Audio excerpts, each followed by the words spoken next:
Good morning guys, स्वागत है आप सभी का विद्यासागर गुरु यूट्यूब चैनल पर। आज के इस टॉपिक में हम लोग चालू कर रहे हैं मुगल कालीन संगीत एवं चित्रकला। पहले तो आप हमें ये कमेंट करके ज़रूर बताइएगा कि आज का साउंड क्वालिटी कैसा है। तो चलिए शुरू करते हैं आज मुगल कालीन संगीत एवं चित्रकला से संबंधित सवालों का सिलसिला। पहला सवाल आपके सामने है, कह रहा है कि दास्तां-ए-अमीर हमजा का चित्रांकन किसके द्वारा किया गया। तो इसका सही जवाब है ऑप्शन ए, अब्दुस समद। ठीक है, अब्दुस समद द्वारा दास्तां-ए-अमीर हमजा का चित्रांकन किया गया था। अगला सवाल आते हैं, कह रहा है पहाड़ी स्कूल, राजपूत स्कूल और मुगल स्कूल और कांगड़ा स्कूल निम्नलिखित में से किस कला की विभिन्न शैलियों को दर्शित करती है।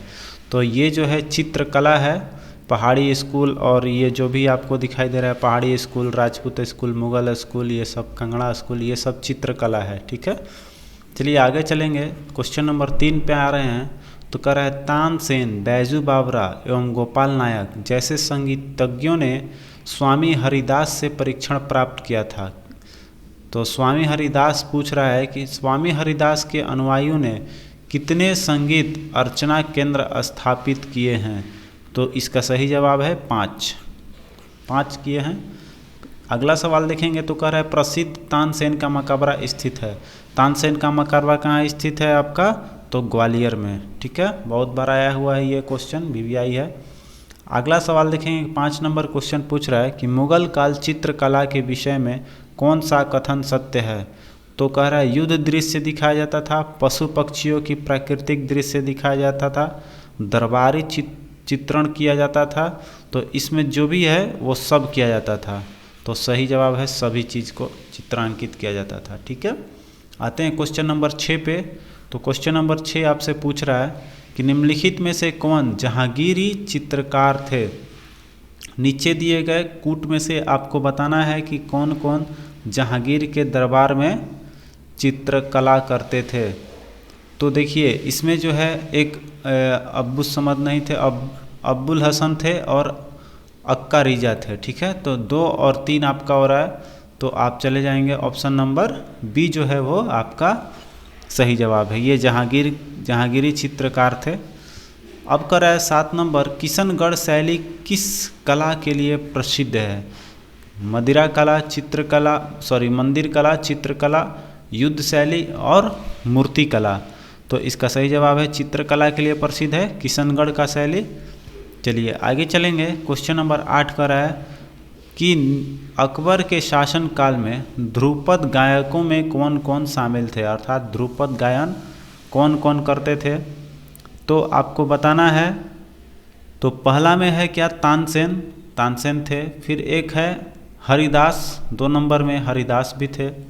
फिर आपसे पूछ रहा है कि सूरदास थे, नहीं। फिर है बिलास खान थे, नहीं। तो ए और 2 आपका ऑप्शन ए में है। तो आपका ऑप्शन ए सही माना जाएगा। ये अकबर के शासनकाल में ध्रुपद गायन करते थे। ठीक है, क्वेश्चन नंबर 9 का रहा है तानसेन का मूल नाम क्या है। ये बहुत बार आ चुका है एग्जाम में, ये भी VVI है।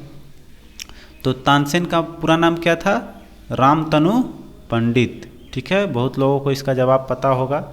चलिए बढ़ते हैं अगले सवाल की ओर। क्वेश्चन नंबर 10 देख लीजिए। क्वेश्चन नंबर 10 कह रहा है कि जहाँ चित्रकला की मुगल शैली का प्रारंभ किया था किसने, अकबर ने, हुमायूं ने, जहांगीर ने या फिर शाहजहां ने। तो इसका प्रारंभ करने वाला कौन था चित्रकला का, अकबर। ठीक है, और जहांगीर को इसका स्वर्ण काल माना गया है चित्रकला का। 11 में क्या है कि मुगल चित्रकला ने किसके शासनकाल में उन्नति की। आ गया ये सवाल अभी जो मैंने बोला। तो चित्रकला सबसे ज़्यादा किसके शासनकाल में उन्नति की थी। तो आपका सही जवाब हो जाएगा जहांगीर।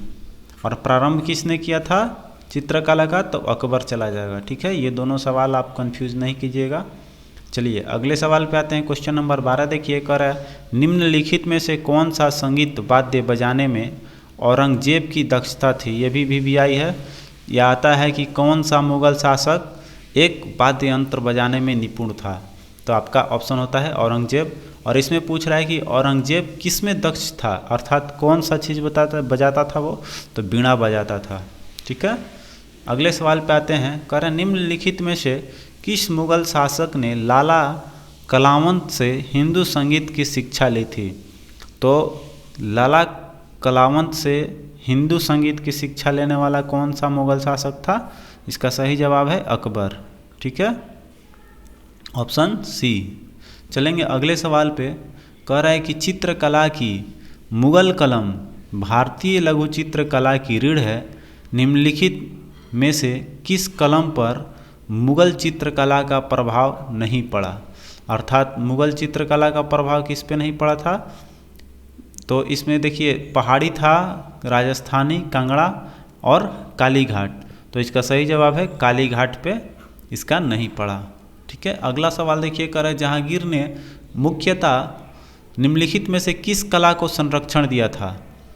चित्रकला, जहांगीर स्थापत्य कला, मूर्ति कला, संगीत कला। तो जहांगीर आप लोग सब कोई जान रहे हैं किसको संरक्षण दिया था? चित्रकला को। ठीक है, इसको चित्रकला का स्वर्ण युग माना गया है जहांगीर के शासनकाल को।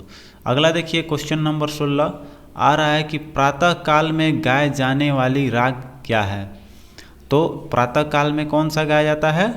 तो इसका सही जवाब है तोड़ी, याद रखिएगा। और अगर आपको पता है तो हमें बताइएगा कि भैरवी राग जो है वो कब गाया जाता है। ठीक है, कमेंट करके बताना है। अब आते हैं हम लोग क्या आप जानते हैं पे। तो क्या आप जानते हैं के तहत आपसे पूछा गया था, कल का सवाल था।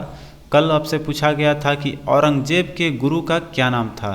तो इसका सही जवाब है औरंगजेब के गुरु का नाम था मीर मोहम्मद हकीम। ठीक है, अब आज का सवाल पूछा गया है आज से आपसे कि आज के सवाल में बताएं कि मुगल कालीन मुद्रा व्यवस्था में सबसे बड़े सिक्के को क्या कहा जाता था? सबसे बड़े सिक्के को क्या कहा जाता था? आपको कमेंट करके बताना है। चलिए इसका आपको कमेंट करके बता दीजिएगा। और साउंड को कैसा गया है? आज का साउंड क्वालिटी पहले से बेहतर है कि नहीं? और एक चीज़ और है, आज शाम को मेरा ज्योग्राफी का आपका पहला चैप्टर आ रहा है, तो आप बने रहिए इस चैनल के साथ, आपको पूरा तैयारी कराया जाएगा। अभी आने वाले एग्ज़ाम में बहुत सारे हैं इम्पोर्टेंट एग्ज़ाम, जैसे दरोगा का एग्ज़ाम आ रहा है, यूपी का, बिहार का, सबका। तो इस चैनल के द्वारा आप तैयारी कर सकते हैं, अपने दोस्तों को भी जोड़ सकते हैं। तो इस चैनल को आप ज़्यादा से ज़्यादा शेयर करें अपने दोस्तों के साथ। मिलते हैं कल इस टॉपिक के अगले टॉपिक हम लोग लेकर आएंगे मुगल काल का साहित्य, बहुत ही इम्पोर्टेंट टॉपिक है वो भी। तो चलिए आज के लिए बस इतना ही, मिलते हैं कल।